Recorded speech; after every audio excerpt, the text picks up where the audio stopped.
तो आज का हमारा जो स्ट्रीम है ये हमने डेडिकेटेड किया है डॉक्टर बी आर अम्बेडकर साहब के कंट्रीब्यूशन के लिए। सारी दुनिया, सारा भारत और बहुत से मुल्कों के कानून के जानने वाले डॉक्टर बाबा साहेब अम्बेडकर को जानते हैं। वो एक बहुत ही टैलेंटेड और बहुत ही असाधारण व्यक्तिमत्व रखने वाले, एक्स्ट्राऑर्डिनरी व्यक्तिमत्व हमारे हिंदुस्तान के होकर गुजरे हैं। और उन्होंने हिंदुस्तान में जो जाति प्रथा है, हिंदू समाज में जो वर्ण व्यवस्था है, उस वर्ण व्यवस्था के बारे में उन्होंने बहुत क्रिटिकल एनालिसिस किया। और जिस धर्म में, हिंदू धर्म में वो पैदा हुए, उस धर्म में इस जाति व्यवस्था को उन्होंने बहुत उसकी आलोचना की, उसको क्रिटिसाइज किया। और अपने पिछड़े समाज के लोगों के उन्नति के लिए उन्होंने बहुत सामाजिक कार्य किया। बल्कि मैं ये कहूं कि उन जैसा सामाजिक कार्य पूरी दुनिया में किसी भी लीडर ने अपनी कम्युनिटी के लिए नहीं किया जो इन्होंने पिछड़ों के लिए किया। इन्होंने सिर्फ उनके लिए लोगों के पास धरने और आंदोलन नहीं किए, बल्कि हिंदुस्तान का कॉन्स्टिट्यूशन लिखते हुए उसमें उन्होंने परमानेंटली पिछड़े हुए लोगों के लिए एक कॉन्स्टिट्यूशनल प्रोविजन बना दिया गया। उनको समानता का अधिकार दिलाने के लिए, उनको कुछ रिजर्वेशंस देने के लिए, उनको अपनी तरक्की करने में कुछ आसानी पैदा करने के लिए, पूरी परिस्थितियों का ध्यान रखते हुए उन्होंने कॉन्स्टिट्यूशनल प्रोविजन रिजर्वेशन के बनाए हैं। डॉक्टर बी आर अम्बेडकर के इस्लाम के बारे में क्या विचार है, ये मैंने नहीं समझे और इस पे ध्यान नहीं दिया। बल्कि जब मैं मुस्लिम था तब तक के मेरा अपना ये गुमान था कि डॉक्टर बी आर अम्बेडकर एक बहुत ही एक्स्ट्राऑर्डिनरी इंसान और इतने महान आदमी थे, ये मुसलमान क्यों कन्वर्ट नहीं हुए, ये मैं अपने आप में अकेले में सोचता था जब मैं इस्लाम की दावत का काम करता था। तो इतना टैलेंटेड आदमी, और इसने क्या कुरान नहीं पढ़ा होगा क्या, तो फिर इसने इस्लाम कबूल क्यों नहीं किया? मैं इस पॉइंट पे सोचा करता था। और उसके बाद में फिर सारी चीजें मेरे सामने खुलती गई, और जब मैं सचवाला जी को मिला हूं, इनका नैरेटिव, इनका मुद्दा जब मैंने सुना, तो मुझे एक शौक लगा कि ये जो चीजें आज सचवाला जी अपनी जिंदगी के 55 इयर्स इस्लाम में रहते हुए, एक सनद याफ्ता मुल्ला रहते हुए, एक हाफिज कुरान रहते हुए, उन्होंने जो चीजों को समझा और इंसानियत की नजर से उन्होंने उसके ऊपर बात की, तो ये चीज वो बता रहे हैं कि कैसे होगा, क्या होगा। और बी आर अम्बेडकर ने आज से 75 साल पहले ये बात बता दी, और ना तब किसी ने सुना समझा, ना आज कोई सुनना और समझना चाहता है। तो डॉक्टर बी आर अम्बेडकर के कंट्रीब्यूशन कॉन्स्टिट्यूशन लिखने में क्या है, देश देश को बनाने में, देश का फैब्रिक डेवलप करने में क्या है, ये तो सभी इसका बखान करते हैं और सभी उनको मानते हैं। सभी उनके टैलेंट और उनके बुद्धिमत्ता के कायल हैं। लेकिन क्या किसी ने इस बात पे गौर किया कि उन्होंने क्या कहा, उनका अपना नजरिया क्या था? अच्छा, उसकी भी एक वजह है कि डॉक्टर साहब ने ये सारी बातें क्यों कही। क्योंकि उन्होंने ये देखा कि हिंदू धर्म में किसी भी तरह का कोई एक मिनट, सचवाला जी आ गए हैं, मैं सचवाला जी को ऐड करता हूं। सर प्रणाम, आदाब सर, स्वागत है। जी आदाब, कैसे हैं भाई? जी सर, मैं अच्छा हूं सर। आज का जो अच्छा। हमारा टॉपिक है उसके बारे में मैं कुछ थोड़ी सी प्रस्तावना, थोड़ा इंट्रो दे रहा हूं। अच्छा, जी ठीक है जी। जी सर, तो मैं ये बता रहा था कि उन्होंने हिंदू धर्म को, डॉक्टर बाबा साहेब अम्बेडकर ने क्रिटिसाइज करना है इसलिए नहीं किया। उन्होंने अपनी खुद की पर्सनल एक्सपीरियंसेस से जो चीजों को, जो इनह्यूमन बातों को, जो ज्यादतियों को, जो छुआछूत और पिछड़ों के साथ दुर्व्यवहार को उन्होंने महसूस किया, वो सारी चीजों को उन्होंने बहुत खुलकर क्रिटिसाइज किया। और उन्होंने ये कहा कि किस धर्म और किस माँ बाप के पेट में पैदा होना है, ये मेरे हाथ की बात नहीं थी, मेरे इख्तियार में नहीं था।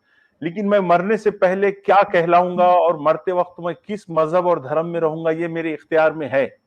तो इसलिए जी। मैं हिंदू धर्म को छोड़ रहा हूं। ये ऐसा उन्होंने बाज़ाब्ता ऐलानिया कहा, और बहुत बड़ी सभा में अपने सारे अनुयायियों को एड्रेस करते हुए उन्होंने ये कहा। अब उसमें उनका एक रिसर्च का टॉपिक ये भी था कि अगर मैं ये मजहब छोड़ता हूं तो मुझे एक सेफ प्लेस, उनको खुद की अपनी इंडिविजुअल कोई फिक्र नहीं थी। वो जी, इन सारी जी, चीजों से बहुत ऊपर उठ चुके थे। उनको ये फिक्र थी कि जो एससी एसटी और पिछड़े हुए लोग हैं, जो मेरे फॉलोअर्स हैं, जो मुझे मानते हैं, मुझे उम्मीद की निगाहों से देखते हैं, तो उनके लिए मैं क्या लेगेसी छोड़ जाऊं, मैं क्या बनूं एग्ज़ैक्टली, जो मुझे वो फॉलो करे। तो सबसे पहले एग्ज़ैक्टली। उनको अट्रैक्शन हुआ इस्लाम का, और डॉक्टर बी जी, आर जी, अम्बेडकर साहब ने इस्लाम को बहुत थॉरोली पढ़ा। उन्होंने पूरे जी, फिक़ा, पूरी हदीस, पूरे कुरान, उसके तर्जुमे, उसकी तफासिर, उसके उलेमा क्या कहते हैं, हर चीज को पढ़ डाला उन्होंने, और जी, उन्होंने अपनी एक राय कायम की। और एग्ज़ैक्टली। वो राय उन्होंने बहुत खुलकर अपनी किताबों में लिखी। अपने जी, जो जी, खुतूत है उनके दोस्तों के साथ उनका खत खिताबत होती थी, उसमें वो चीजें मेंशन है। उनके खतों की एक अलग से किताब है, उसमें भी ये सारी चीजें मेंशन है। और पाकिस्तान और हिंदुस्तान के बंटवारे पर भी उन्होंने जो अपनी ओपिनियन दी है, उसके अंदर भी उन्होंने ये सारी डिटेल्स को उन्होंने बताया है। तो वो हुँ, मजहब कबूल करने के लिए वो बिल्कुल सच्चे दिल से एक सीकर की तरह वो आगे बढ़े। और जब इस्लाम को पढ़ते गए तो उनके समझ में आया कि यहाँ तो गुंजाइश ही नहीं है भाई, ये जी, तो बहुत बुरा हाल है इसके अंदर। देखिए, ये एक बुक है उनकी जो इंग्लिश में उन्होंने लिखी थी, पाकिस्तान अथवा भारत का विभाजन, ये उसका हिंदी में ट्रांसलेशन भी किया है। और इसके पेज वाइज उन्होंने कहाँ क्या लिखा है, उसके पूरे डिटेल माइन्यूट नोट्स यहाँ पे बने हैं। अगर किसी को कोई रेफरेंस की जरूरत होती है या लगता है कि ये आप तो अपनी बात कर रहे हैं, ऐसा अंबेडकर साहब ने नहीं कहा, तो मैं उसकी रेफरेंस आपको बता दूंगा। और मेरे लिए सबसे हैरत की बात ये थी कि सचवाला जी की जो पढ़ाई और उनकी जिंदगी गुजरी, तो सचवाला जी ने बराह रास्त कभी डॉक्टर बी आर अम्बेडकर को नहीं पढ़ा, लेकिन जी, सचवाला जी का जो विश्लेषण और एनालिसिस है, मुझे कई पैराग्राफ के पैराग्राफ ऐसे लग रहे हैं कि सचवाला जी बोल रहे हैं ये बातें। बिल्कुल जी। आप जिस अंदाज से बयान करते हैं उस तरीके से उन्होंने ये पेश किया है। तो चलिए बल्कि मैं। एक बात मैं यहाँ पर कुछ एक एक ये बात भी मैं यहाँ जोड़ दूंगा अब्दुल हमीद साहब, कि मैं ही नहीं बल्कि बाबा साहब अम्बेडकर साहब ने भी नहीं, बल्कि जो कोई भी इस्लाम का बिल्कुल सच्चे दिल और जो है सच्चाई की खातिर जो है इस्लाम का मुताला करेगा, इस्लाम को पढ़ेगा, वो उसका कंक्लूजन वही रहेगा जो मेरा कंक्लूजन है। वो उसी नतीजे पे पहुंचेगा जहां पर मैं पहुंचा हूं। ये बात कोई ऐसी नहीं है कि मेरी या जो है किसी और की नहीं, बल्कि जो कोई भी पढ़ेगा, जो कोई भी उस पर गौर करेगा, उसका कंक्लूजन यही रहेगा, यही रहेगा। बिल्कुल सही है सर। जी सर, मैं जी, लेता हूं। ये उनका पहला जो कंक्लूजन था, वो उन्होंने मेंशन किया है कि मुसलमान देशभक्त नहीं होते हैं। इसके संदर्भ में वो कहते हैं, इस्लाम एक बंद खिड़की की तरह है जो मुसलमानों और गैर मुसलमानों के बीच अंतर करती है। इस्लाम में जिस भाईचारे की बात की गई है, वो इंसानियत का भाईचारा नहीं है, बल्कि इसका मतलब सिर्फ मुसलमानों से मुसलमानों का भाईचारा है। मुसलमानों के भाईचारे का फायदा सिर्फ उनके अपने साथियों को और अपनी जमात को ही होता है, और जो गैर मुसलमान हैं उनके लिए इस्लाम में केवल नफरत, दुश्मनी और बुग़्ज़ है। मुसलमानों की वफादारी उस देश के प्रति नहीं है जिसमें वो रहते हैं, बल्कि अपने धर्म के प्रति है जिसका वो पालन करते हैं। सचवाला जी, ये बातें तो डॉक्टर बी आर अम्बेडकर की है, और कहीं अगर ये नाम हटा के सिर्फ ये बातें कही जाए तो कई लोग सुनकर कहेंगे कि अरे ये तो मोदी कह रहा है, ये अमित शाह कह रहा है, ये आरएसएस वाले करे। नहीं, ये जी, डॉक्टर अम्बेडकर के वर्ड्स है, उन्होंने अपनी किताब में मेंशन किया है ये। एग्जैक्टली, एग्जैक्टली, बिल्कुल जी यही सर। बात है। क्योंकि ये वर्ड्स उनके उनके अपने नहीं है, बल्कि उन्होंने जो कुछ पाया सच्चाई के साथ, वो दरअसल उनका कंक्लूजन है, उनका नतीजा है। जी, जी सर, मैं अगला पॉइंट लेता हूं उनका। डॉक्टर बाबा साहेब अम्बेडकर कहते हैं, भारत के सारे मुसलमानों को पाकिस्तान भेज देना चाहिए। अब इसका पस मंजर ये है कि भारत और पाकिस्तान के बंटवारे का मौका है, और उसमें चीजें तय हो रही है कि कैसे लोग वहां से यहां जाएंगे, वहां से यहां आएंगे। तो इन्होंने अपनी एक एक्सपर्ट ओपिनियन वहां पे जो स्टैंडिंग कमेटी थी उसके अंदर उन्होंने पेश की है, और उन्होंने कहा कि जनसंख्या के तबादले का मजाक उड़ाने वालों को इन देशों, मतलब टर्की और ग्रीस की अल्पसंख्यकों की समस्या का अध्ययन करना चाहिए, ताकि वो जान पाए कि अल्पसंख्यकों से जुड़ी समस्या का एकमात्र हल जनसंख्या की अदला बदली ही है। सांप्रदायिक शांति स्थापित करने का टिकाऊ तरीका अल्पसंख्यकों की अदला बदली ही है। ये व्यर्थ होगा कि हिंदू और मुसलमान एक दूसरे को रक्षण देने के लिए उपाय खोजने में लगे रहे जो इतने असुरक्षित पाए गए हैं। यदि ग्रीस और तुर्की और बुल्गारिया जैसे सीमित साधनों वाले छोटे छोटे देश भी ये काम पूरा कर चुके हैं तो ये मानने का कोई कारण नहीं कि हिंदुस्तान ऐसा नहीं कर सकते। दुनिया के और मुल्कों की मिसाल भी देकर उन्होंने कहा और बहुत स्ट्रिक्टली कहा था कि भाई ये कर दो, आप कर रहे हैं ना टू नेशन थ्योरी पे, तो बिल्कुल टू नेशन कर दो अलग अलग। ये उनका सुझाव था। फिर तीसरा उन्होंने कहा मुसलमान भारत में रहेंगे तो कभी सांप्रदायिक शांति नहीं हो सकेगी। ये बात स्वीकार कर लेना चाहिए कि पाकिस्तान बनने के बाद भी हिंदुस्तान सांप्रदायिक समस्या से मुक्त नहीं हो पाएगा। सीमाओं को बांट देने से, बिल्कुल बहुत गहरी बात है। देखें ये बात जो है उन्होंने पाकिस्तान के वजूद में आने यानी किस जमाने में कही थी, पहले ये देखना पड़ेगा। ये किस वक्त उन्होंने कहा था? बंटवारे से पहले। बंटवारे से पहले, यानी अभी बंटवारा नहीं हुआ है और इनकी नजर इतनी दूर की है, इतना विजन देखें इनका। इन्होंने कितनी गहरी बातें कही। इनको पता था कि इस्लाम का नेचर क्या है और इस्लाम को मानने वालों का जो है मतलब मिजाज क्या हो जाता है, ये उनको बहुत अच्छी तरह से पता था। इस तरह से उन्होंने इतनी गहरी बातें की। उनको पता था कि ये होने के बाद भी क्या होगा, यानी बंटवारा होने के बाद भी क्या होगा, इनको अच्छी तरह से पता था। जी आगे चलिए। बिल्कुल, सीमाओं को बांट देने से पाकिस्तान तो एक मुस्लिम देश बन जाएगा, लेकिन हिंदुस्तान एक मिली जुली आबादी का ही देश बना रहेगा। मुसलमान पूरे हिंदुस्तान में बिखरे हुए हैं, इसलिए किसी भी तरह की सीमाएं बनाने से हिंदुस्तान एक ही धर्म का देश नहीं बन पाएगा।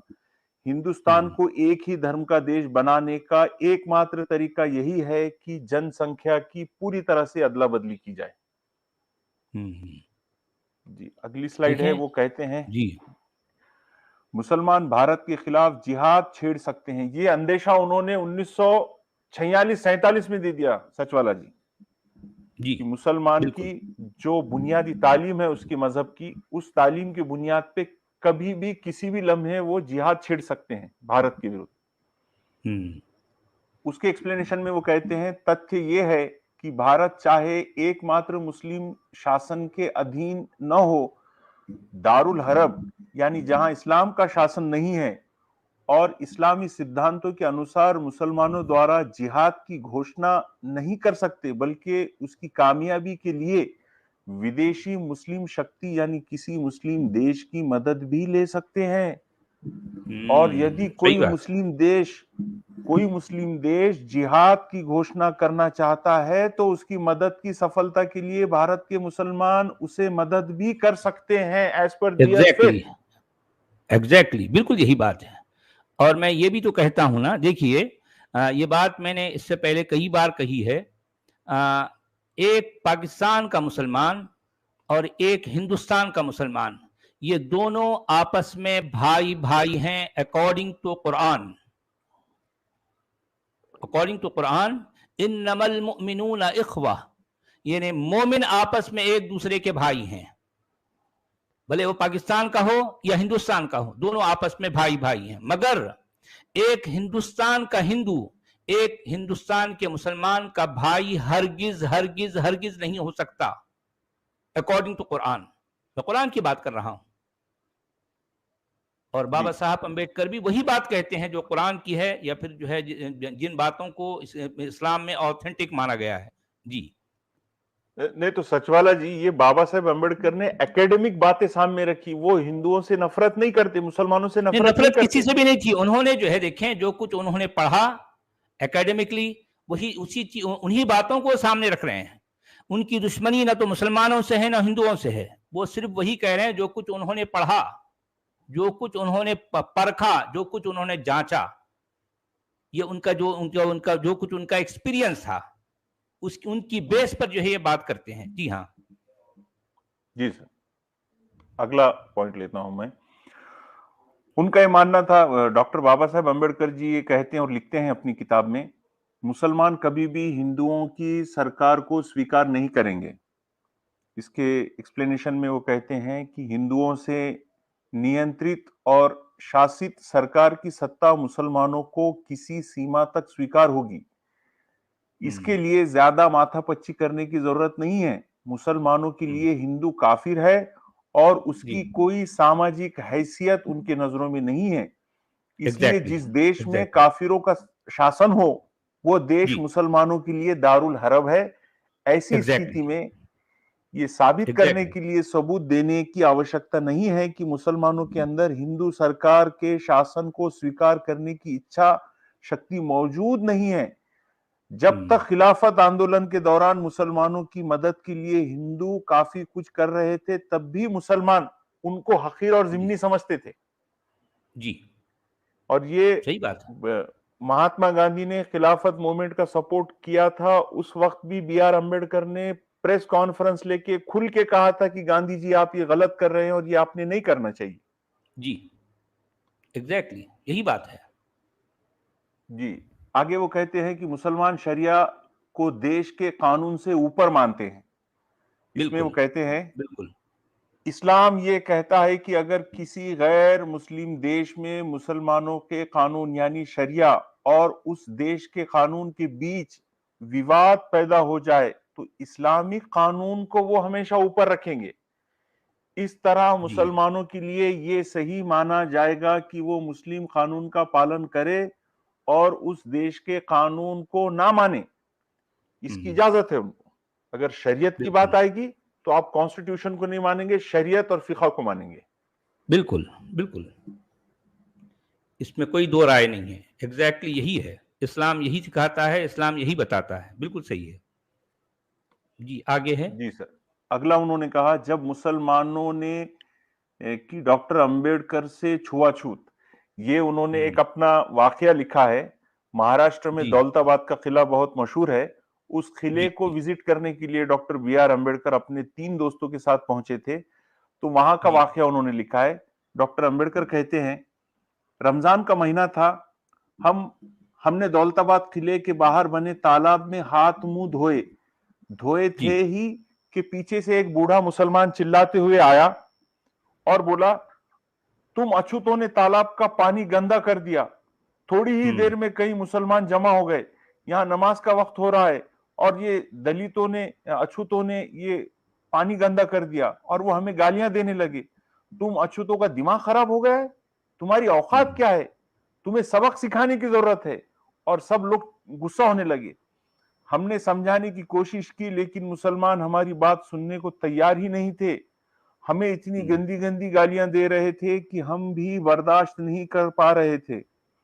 वहां दंगे हुँ, जैसा हालात बन गए थे और वहां पे हुँ, हमारी हत्या भी हो सकती थी। तब जी, मेरा सब्र खत्म हुआ और मैंने थोड़ा गुस्सा होकर के उनसे पूछा, क्या तुमको जी, तुम्हारा मजहब यही सिखाता है कि तुम जी, ऐसे किसी अछूत को पानी लेने से रोकोगे जो मुसलमान बनना चाहता हो? हुँ, ये जी, कैसी उन्होंने अक्लमंदी से काम लिया कितनी सच वाला जी। जी हाँ, जी हाँ, जी हाँ, जी, वरना ये जो उनका अंदेशा है कि उनका कत्ल हो सकता था, तो वो बिल्कुल भी हो सकता था। लेकिन यकीनन हो उन्होंने सकता है। अक्लमंदी से जी, काम लिया कि मैं मुसलमान जी, होना चाहता और वजू करने आया, तो आप लोग ऐसे ऐसे पेश आओगे। तो लोग जी। शांत हुए। वो यानी दूसरे लफ्ज़ों में ये कह रहे हैं कि ये छूता क्या कहते हैं? अछूता, अछूता कहते हैं ना अछूत इसको। अछूत अछूत। अछूत अछूत वाली बात खुद जो है मुसलमानों में पाई जाती है। यही तो ये अपना एक्सपीरियंस शेयर कर रहे हैं ना, बिल्कुल। है जबकि ना? कई हमारे हिंदू भाई जो, दलित भाई जो इस्लाम कबूल करते हैं, तो वो सिर्फ इस मुगालते में कि इनके पास में कोई कास्ट सिस्टम नहीं है। जी, जबकि ये बी आर जी। अम्बेडकर अपना खुद का तजुर्बा यहाँ लिख रहे हैं। इनका अपना एक्सपीरियंस है, ओन एक्सपीरियंस बता रहे हैं इसमें। जी, जी। अगले इसमें उन्होंने कहा, बुर्के की वजह से मुस्लिम नौजवान यौन विकृति के शिकार होते हैं। जी। अब ये भी बहुत गहरी नफ्सियाती बात उन्होंने बताई है कि बुर्का हुँ, के इस्तेमाल की वजह से मुस्लिम नौजवानों में दिमागी खलल और कुछ गड़बड़ी पैदा हो सकती है। उनका कहना है पर्दा प्रथा से मुस्लिम पुरुषों की नैतिकता पर बुरा प्रभाव डाला गया है। पर्दा प्रथा के कारण कोई मुसलमान अपने घर परिवार से बाहर की महिलाओं से कोई परिचय नहीं कर पाता। घर की महिलाओं से भी उसका संपर्क यदा कदा बातचीत तक ही सीमित रहता है। महिलाओं से पुरुषों की ये पृथकता निश्चित रूप से पुरुषों की नैतिक बल पर विकृत प्रभाव डालती है।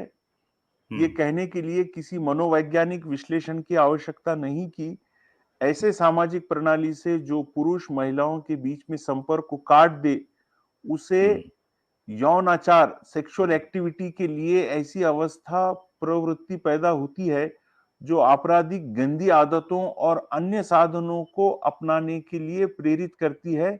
ऐसा नहीं है कि पर्दा प्रथा हिंदुओं में नहीं है, लेकिन इस्लाम में पर्दा प्रथा धार्मिक नहीं, ये आगे का कट गया शायद, एक मिनट। अच्छा, ये थोड़ा सा कट गया नीचे की लाइन जी। तो हिंदुओं में भी पर्दा प्रथा है, लेकिन पर्दे की वजह से उनके पास में ये जो सिर्फ आंखें नजर आती तो वो जो देखने का अट्रैक्शन बढ़ जाता किसी नौजवान लड़के का, वो नहीं होता, ये उनका कहना है।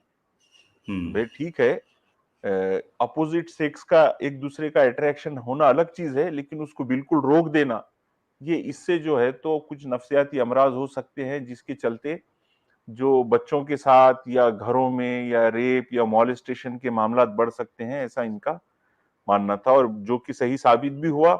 और कई जगह हम मदरसों में इस तरह की बातें सुनते भी हैं। ये इस किताब का नाम एक बार फिर बता दीजिए आप।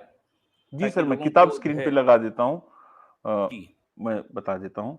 ये आखिरी पॉइंट ले लेता हूँ। मुसलमान समाज सुधार के प्रबल विरोधी हैं, ये उनका बहुत पंच लाइन था ये उनका। डॉक्टर अंबेडकर लिखते हैं, मुसलमानों ने समाज में मौजूदा बुराइयों के खिलाफ कभी कोई आंदोलन नहीं किया। हिंदुओं में भी सामाजिक बुराइयां मौजूद है, लेकिन अच्छी बात यह है कि हिंदू अपनी इस गलती को मानते हैं और उसको दुरुस्त करने के लिए तैयार रहते हैं और उसके खिलाफ आंदोलन भी चला रहे हैं। लेकिन मुसलमान तो ये मानते ही नहीं कि उनके समाज में कोई बुराई है। दरअसल मुसलमान समाज सुधार के लिए प्रबल विरोधी, और मुसलमानों को ये सिखाया जाता है कि इस्लाम के अलावा कहीं कोई सुरक्षा और अमन नहीं है, और इस्लामी कानून से सच्चा कानून दुनिया में कोई हो नहीं सकता। इसी वजह से मुसलमान खुद के अलावा कुछ और सोच पाने के काबिल नहीं बचे। और फिर ये भी बताया जाता है, और ये भी बताया जाता है कि इस्लाम ही एक सच्चा दीन है जो अल्लाह के पास से आया है, और इस्लाम में जो कुछ है वो बिल्कुल परफेक्ट है, उसमें कोई तब्दीली नहीं हो सकती। ये अल्लाह और उसके रसूल की तरफ से है, और ये जो है आखिरी रसूल है, आखिरी पैगाम है, आखिरी दीन है, इसमें कोई तब्दीली कोई परिवर्तन नहीं हो सकता। ये बात जो है मुसलमानों को बताई जाती है। वो समझते हैं कि अब दुनिया के सारे जितने भी रिलीजन है वो सारे झूठे हैं, सारे गलत हैं, तो अब एक हमारा दीन बिल्कुल सच्चा है, बिल्कुल जो है अच्छा है, तो इसमें कोई परिवर्तन नहीं हो सकता। इस वजह से वो इस बात के लिए डट जाते हैं, लड़ने मरने मारने पर उतर आते हैं कि हमारा दीन तो बिल्कुल परफेक्ट है। तुम कौन होते इसमें जो है मतलब इसमें कीड़े निकालने वाले? तुम कौन होते भाई? हमारा दीन तो परफेक्ट है, उनका ये क्लेम है। आगे चलिए भाई। बिल्कुल सर। तो मुसलमानों के जहन में ये गहराई से बैठा हुआ है कि सिर्फ वही सच्चे हैं और वही विद्वान है, और बाकी के सब लोगों को अभी इल्म की रोशनी मिलना बाकी है, उन तक की ये इल्म की रोशनी हमें पहुंचानी है। जी जिस किताब के आप जो है ये जो पन्ने पढ़ रहे थे, हाँ, उस किताब का नाम बता दीजिए। ये है इस्लाम और मुसलमान, डॉक्टर अंबेडकर के विचार। तो उसमें किताब का नाम है पाकिस्तान अथवा भारत का विभाजन। ये खुद डॉक्टर अंबेडकर की इंग्लिश में लिखी हुई किताब है, उसका ये हिंदी तर्जुमा है। और ये सेकंड जो बुक है ये इंग्लिश वाली बुक है, ऊपर ट्रांसलेशन वाली बुक है। अमेजॉन पे भी ये अवेलेबल है,